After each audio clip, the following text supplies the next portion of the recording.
Hello বন্ধুরা, তো আশা করি সকলে অনেক ভালো আছেন। আলহামদুলিল্লাহ আমিও ভালো আছি। তো বলেছিলাম না কয়েকটি জেলা ঘুরে দেখব। ফাইনালি আমার বাসা তো বরিশালে, আমি তো বরিশাল অনেক ঘুরেছি এবং ঢাকাতে পড়াশোনা করি, ঢাকাতেও অনেক ঘোরাঘুরি করেছি। তো এবার ফাইনালি চিন্তা ভাবনা করলাম গাজীপুর ঘুরে দেখব। তো সেই জন্য গাজীপুরের উদ্দেশ্যে বের হয়ে গেলাম। প্রায় 6 থেকে 7 ঘন্টা জার্নি শেষ করে আমরা ফাইনালি গাজীপুর কাপাসিয়া থানার ভিতর প্রবেশ করে ফেললাম। তো গাজীপুরে আমার ক্লাসমেট, আমার ছাত্র ভাই আছে, তো আমরা তার বাসায় উঠেছিলাম। তো এখানে প্রায় 2 দিনের মতো থাকলাম। আসলে গাজীপুর জেলায় আসার পর মনেই হইতেছিল না যে গাজীপুর আমি ঢাকার ভিতরে আছি। যদিও গাজীপুরটা ঢাকার একটু বাহিরে, তারপরও গাজীপুর আসার পর মনে হইতেছিল মনে হয় আমি বরিশালের ভিতরে আছি। বরিশালের অপরূপ সৌন্দর্য সব গাজীপুরের ভিতর ফুটে উঠেছে।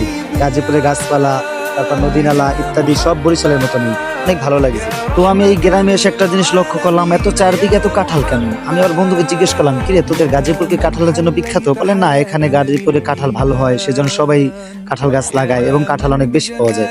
এক কথায় গাজীপুর ফলের জন্য বিখ্যাত, অনেক ফল ফলাদি এখানে পাওয়া যায়। তো আমরা যখন বাসার দিকে যাইতেছিলাম তখন রাস্তায় হঠাৎ ফুল গাছ দেখতে পেলাম। ফুলটা অনেক সুন্দর ছিল, আমি জানি না এটা কি ফুল। তো আমি ভেবেছিলাম কাঠগোলাপ, সেজন্য ছিঁড়ে নিয়ে এলাম। যদি আপনারা জেনে থাকেন ওটা কি ফুল তাহলে কমেন্টে অবশ্যই জানাবেন। তো আমরা হাঁটতে হাঁটতে ফাইনালি বন্ধুর বাসায় চলে আসলাম। এখানে কিছুক্ষণ রেস্ট নিয়ে তারপর আমরা ঘুরতে বের হলাম। প্রথম এক বেশ পর আরেক বেশ, এটা হচ্ছে আমি। এর অন্যতম একটা নাম হলো মুনাফিক। এই যে এটা কি কয়? যাই হোক, সিয়াম তার লেবাসটাকে পরিবর্তন করে ফেলেছে, সেজন্য তার সাথে একটু মজা নিলাম। মজা নেওয়ার পর আমরা তাদের এলাকাটা ঘুরে দেখা শুরু করলাম।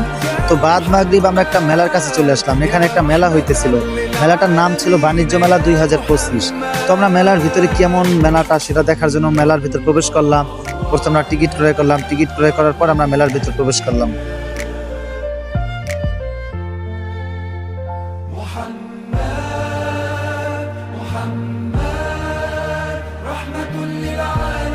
জীবনে সবসময় তো বাণিজ্য মেলার নামই শুনলাম, কিন্তু কখনো বাণিজ্য মেলায় যাওয়া হয়নি। ফাইনালি গাজীপুরে আসার পর আমরা বাণিজ্য মেলায় প্রবেশ করলাম।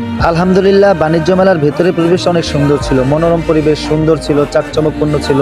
আমরা প্রায় 1.5 থেকে 2 ঘন্টা এটার ভিতর ছিলাম। তারপর আমরা ছবি তুললাম, ভিডিও বানানোর পর আমরা বাণিজ্য মেলা থেকে বিদায় নিলাম। আমরা রাস্তায় প্রায় ঘন্টা খানিকের মতন দাঁড়িয়েছিলাম গাড়ির জন্য। তো ফাইনালি গাড়ি আসার পরে আমরা বাসায় গেলাম, রেস্ট নিলাম। তারপর আমরা পরের দিন সকালে এই গ্রামটা ঘুরে দেখা শুরু করলাম। কারণ গাজীপুর তো ছোট একটা জেলা না, বা আমরা যেই থানায় গেলাম সেই থানাটা তো ছোট না, চারদিক দেখতে হবে। ফাইনালি ঘুরতে ঘুরতে আমরা একটা বাড়ির সামনে চলে আসলাম। বাড়িটা অনেক সুন্দর ছিল। বাড়িটা উপভোগ করে যখন আমরা সামনে যাইতেছিলাম তখন হঠাৎ আমাদের সাথে সান্ডার সাথে দেখা হয়ে গেল। যাই হোক, সান্ডা উপভোগ করার পর, গ্রামটা উপভোগ করার পর আমরা দুপুরের আগে বাড়িতে চলে গেলাম। বাড়িতে যাওয়ার পর দুপুরের পর আমরা নতুন একটা জায়গায় ঘুরতে গিয়েছিলাম। সেই জায়গাটা কোথায় দেখতে থাকুন। হ্যালো বন্ধুরা, তো সম্প্রতি এই রমজানের ঈদে একটি নাটক রিলিজ হয়েছিল। সেই নাটকটির নাম হলো মেঘের বৃষ্টি। যেই নাটকে মূল চরিত্রে অভিনয় করেছিলেন ফারহান আহমেদ জোবান ভাইয়া। এই নাটকটির কিছু অংশ শুটিং করা হয়েছিল গাজীপুর কাপাসিয়া থানার ভিতর। তো আমি যখন গাজীপুর বেড়াতে গিয়েছিলাম তখন লোক মুখে শুনেছিলাম এই গাজীপুরে নাকি শুটিং করা হয়েছিল। তখন আমি ভিডিও স্লিপটা খুঁজে বের করে ভিডিওটা দেখলাম এবং এখানে একটি গাছের সামনে তারা শুটিং করেছিল, সেই গাছটার নাম হলো পলাশ গাছ। তো সেখানে যাওয়ার জন্য আমরা 3 বন্ধু বের হয়ে গেলাম, 2 জন মাদ্রাসার আর 1 জন বাহিরে। তো আমরা প্রায় 1.5 থেকে 2 ঘন্টা জার্নি শেষ করে আমরা ফাইনালি সেই জায়গায় চলে আসলাম যেই জায়গা দিয়ে জোবান ভাইয়া গাড়ি থেকে গিয়েছিল। তো ফাইনালি আমরা সেই পলাশ গাছের কিনারে চলে আসলাম। ও আপনাদেরকে তো বলাই হয়নি, এই গাছটির নাম হলো পলাশ গাছ। এটা গাজীপুর জেলার কাপাসিয়া থানায় অবস্থিত। এটি একটি ভাইরাল পলাশ গাছ। এখানে শুধু নাটকের না, বিভিন্ন গানের শুটিং করা হয়েছে, বিভিন্ন নাটকের শুটিং করা হয়েছে। অনেক ভাইরাল লোকও এখানে এসেছে, ছবি তুলেছে, ভিডিও বানিয়েছে। তো আমরাও সেখানে চলে আসলাম। এখানে আসার পর অনেক মানুষ আমাদেরকে বলেছিল এটা একটি ভাইরাল পলাশ গাছ, এখানে নাটকের শুটিং করা হয়, গানের শুটিং করা হয়েছে। সম্প্রীতি এখানে জোবান এসেছিল। তো আমরা এখানে আসার পর গাছে উঠলাম, ভিডিও বানালাম, ছবি তুললাম। একটি সুন্দর মুহূর্ত ছিল। আমরা প্রায় 1.5 থেকে 2 ঘন্টা জার্নি শেষ করে এই গাছের কিনারে এসেছিলাম। তারপর আমরা প্রায় এখানে 30 মিনিটের মতো ছিলাম, ছবি তুললাম, ভিডিও বানালাম, অনেক মজা করলাম, এনজয় করলাম 3 বন্ধু মিলে। তো এক কথায় অনেক সুন্দর একটা মুহূর্ত ছিল।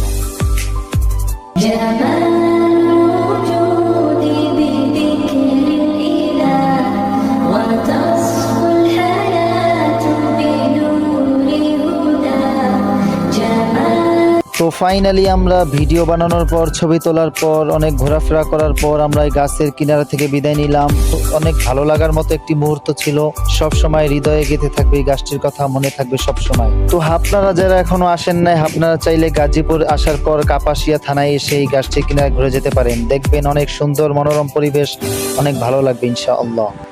গাজীপুরের ভাইরাল পলাশ গাছ উপভোগ করার পর আমরা বিভিন্ন জায়গায় ঘোরাফেরা শুরু করলাম, অনেক খাবার খেলাম। তারপর আবার বন্ধু বললো, এর আরেকটা জায়গা আছে যেখানে তোমাকে নেওয়া হয়নি। আমি বললাম সেই জায়গাটা কোথায়? বললো চলো দেখাতে পারবা। পরে ফাইনালি আমরা গাড়িতে চড়ার পরে আমরা ফাইনালি সেই জায়গাটা চলে আসলাম, যে জায়গাটার নাম ছিল জাহান ফাস্ট ফুড অ্যান্ড রেস্টুরেন্ট। ভেতরে পরিবেশটা অনেক সুন্দর ছিল, এখানে দোলনা ছিল, তারপর কুয়ো ছিল, কুয়োর ভিতর পানি ছিল, পানিতে মাছ ছিল। এখানকার পরিবেশটা অতুলনীয় ছিল, অনেক সুন্দর ছিল। এরকম একটা মনোরম পরিবেশ জায়গা পেয়ে আমরা এখানে বসলাম, ছবি তুললাম, ভিডিও বানালাম, অনেক মজা করলাম।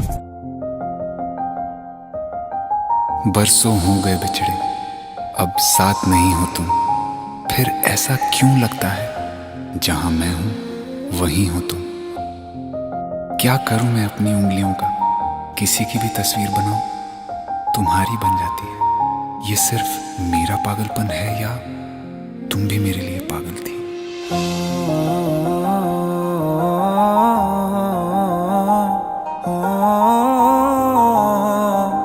ছবি এবং ভিডিও বানানোর পর আমরা জাহান ফাস্ট ফুড অ্যান্ড রেস্টুরেন্ট থেকে বিদায় নিয়ে আমরা বাসার উদ্দেশ্যে রওনা দিলাম। তারপর আমরা রাতে রেস্ট নিলাম, ঘুমালাম। ঘুম থেকে উঠে আমি খাবার খেয়ে মাদ্রাসার উদ্দেশ্যে রওনা দিলাম।